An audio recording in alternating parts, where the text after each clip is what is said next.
Good morning. நான் உங்கள் maths teacher பேசுகிறேன். All of you welcome to our maths ma'am TNPSC class. இன்றைக்கி நம்ம பார்க்க போகிறது காம்பவுண்ட் இன்ட்ரெஸ்ட்டு பார்க்க போகிறோம். அதில் பாருங்கள், the difference between compound interest and simple interest. Compound இன்ட்ரெஸ்ட்டுக்கும் சிம்பிள் இன்ட்ரெஸ்ட்டுக்கும் இடையே இருக்கிற டிஃப்ரென்ஸு அதுக்கான difference between compound interest and simple interest for 2 years. 2 வருஷத்துக்கு கூட்டு வட்டிக்கும் தனி வட்டிக்கும் உள்ள வேறுபாடு P R by 100 whole square, P into R by 100 whole square for 3 years. அதே 3 வருஷமாக இருந்தால் காம்பவுண்ட் இன்ட்ரெஸ்ட்டுக்கும் சிம்பிள் இன்ட்ரெஸ்ட்டுக்கும் உள்ள வேறுபாடு பாருங்கள், இதே தான் அப்படியே P R by 100 whole square. இதோட எண்ணத்தை சேர்த்தோம்னா 3 + ஆர் பை 100 இவ்வளோதான். இங்கே 3 + ஆர் பை 100 சேர்த்துனா 3 வருஷம், 3 + ஆர் பை 100 சேர்த்தாமல் விட்டோம்னா 2 வருஷம். இப்போ இதில் ஒரு கணக்கு பாருங்கள், நம்ம போடுற அசல் பி வந்து 5000 ரூபாய், அப்புறம் வட்டி வீதம் 4%, அந்த காலம் வந்து 2 வருஷம். அப்போ 2 வருஷத்துக்கு difference between compound interest and simple interest. அப்போ நமக்கு என்ன formula, P R by 100 whole square. இப்போ பாருங்கள், பி நம்மளுடைய அசல் வந்து 5000, ஆர் வந்து 4, அப்போ 4/100 2 தடவை ஹோல் ஸ்கொயர் இருக்கு இல்லையா, இப்போ 2 தடவை 4/100 4/100 பார்த்தா 2 0 2 0 1 0க்கு 1 0 அடிச்சுக்கலாம். இது 4ஐயும் 10ஐயும் 2ஆம் வாய்ப்பாடு 2 2 4 I 2 10, இந்த 5க்கும் 5க்கு அடிச்சுக்கலாம். மீதி இருக்கிறது 4 2 தான். அப்போ 4 2 8 ரூபாய். அப்போ நமக்கு 2 வருஷத்துக்கு காம்பவுண்ட் இன்ட்ரெஸ்ட்டுக்கும் சிம்பிள் இன்ட்ரெஸ்ட்டுக்கும் இடையே இருக்கிற டிஃப்ரென்ஸ் வந்து வெறும் 8 ரூபாய் தான். அதே இப்போ பார்த்திங்கன்னா 3 வருஷத்துக்கு அடுத்து ஒரு கணக்கு, அசல் பி வந்து 8000 ரூபாய், வட்டி வீதம் 5% பர் ஆனம், ஒரு வருஷத்துக்கு 5% வட்டி வீதத்தில் 3 வருஷத்துக்கு difference between the compound interest and simple interest எவ்வளோ வரும் அப்படிங்கிறாங்க. அப்போ இப்போ formula P into R by 100 whole square into 3 + R by 100.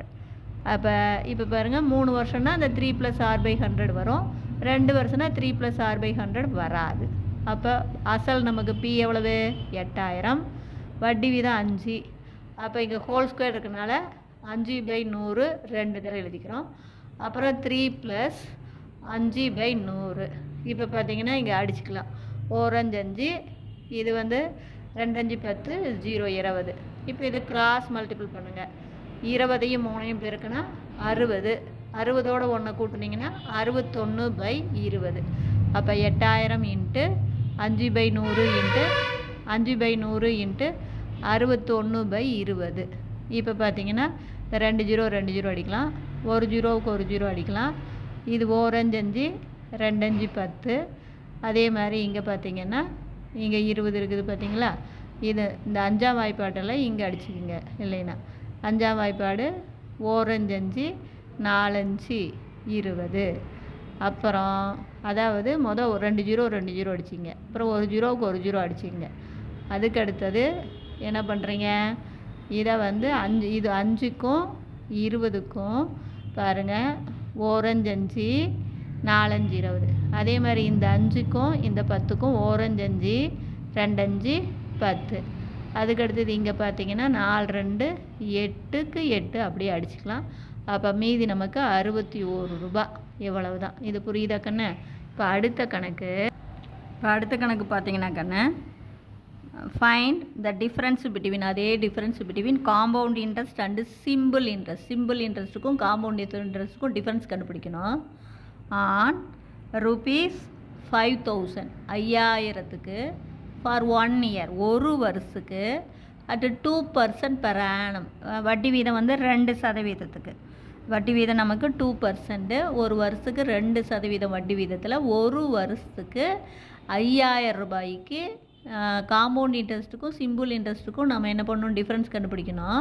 இதில் இன்னொரு குழு என்ன கொடுத்துருக்கான் பாருங்கள், if the interest is compounded half year, 6 மாதத்துக்கு ஒருக்கா இன்ட்ரெஸ்ட் வந்து என்ன பண்ணுறாங்களாம், சேர்த்துறாங்க, கால்குலேட் பண்ணி அசலோடு சேர்த்திக்கிறாங்க அப்படிங்கிறாங்க.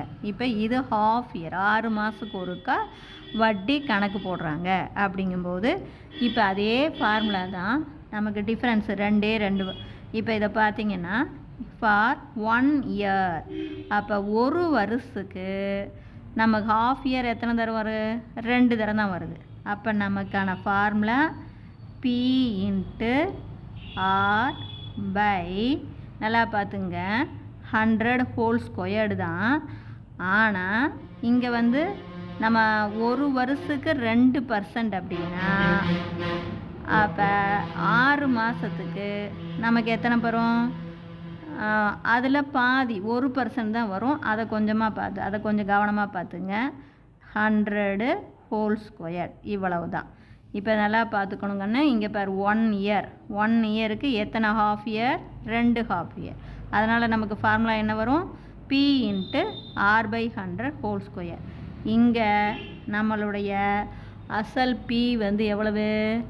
5000 ரூபாய் இன்ட்டு ஆர் பார்த்த உடனே 2% போட்டுறக்கூடாது.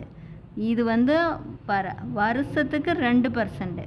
அப்போ ஆஃப் இயர் 6 மாதத்துக்கு, அப்போ 1/100 ஹோல் ஸ்கொயர். இது புரிஞ்சுதுங்களா? இதை கொஞ்சம் வந்து கவனமாக பார்த்துக்கணுங்கன்னு, இல்லை அப்படின்னா தப்பு வந்துடும். அதாவது 2% அப்படிங்கிறது ஒரு வருஷத்துக்கான வட்டி வீதம் 2%. அப்போ 6 மாதத்துக்கான வட்டி வீதம்னா அதில் பாதி 1%. அப்போ தேர்ஃபோர் உனக்கு வந்து 5000 இன்ட்டு 1/100 இன்ட்டு 1/100 ஸ்கொயர் இருக்கனால 2 தரம் போட்டுக்கிறோம். 0 0 அடிச்சுக்கலாம், 2 ஜீரோவுக்கு, 1 ஜீரோவுக்கு 1 ஜீரோ அடிச்சுக்கலாம். 4 5 5, இங்கே 2 5 10. அப்போ நமக்கு ஆன்சர் 1/2, அதாவது அரை ரூபாய். அப்படின்னா எவ்வளவு? 50 பைசா. நமக்கு ஆன்சர் 0.50 பைசா. அரை ரூபாய் அப்படின்னா 50 பைசா. இப்போ புரிஞ்சுதுங்களா? ஏன்னா இந்த இடத்துல கவனமாக பார்த்துக்கணும். அப்படியே 2 போட்டுறக்கூடாது. ஒரு வருஷத்துக்கு 2% அப்படின்னா ஹாஃப் இயருக்கு 1%. 1 இயரில் எத்தனை ஹாஃப் இயர்? 2 half year. அப்போ ஃபார்முலா எழுதும்போதும் இது எழுதும்போதும் கவனமாக பார்த்துக்கணும். புரிஞ்சுதுங்களா? Wish you all the best. Thank you.